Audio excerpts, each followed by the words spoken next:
कुछ ना कुछ हुआ शायद है। बहुत तेज पड़ गई हूँ। तेज पढ़ने से एक घोड़े दो दिन नजर पहले आते मैं हैं, बहुत। घोड़े नजर आते हैं उसमें, घोड़े नजर आते हैं।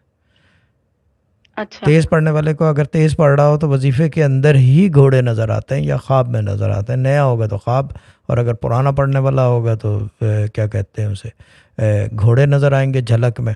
और अगर कोई बहुत ही पक्का पुराना, इतना पुराना पढ़ना होगा तो फिर घोड़े भागते हुए नज़र आएंगे, टापों के साथ नज़र आएंगे और खुली आंख से नज़र आएंगे, और कानों में ऐसा लगेगा घोड़े दौड़ रहे हैं। और फिर वो झलक में ऐसे करेगा तो घोड़े नज़र आएंगे भागते हुए। ठीक है ना, अगर कोई बहुत ही पुराना पक्का पढ़ने वाला होगा। ठीक है ना। जी जी।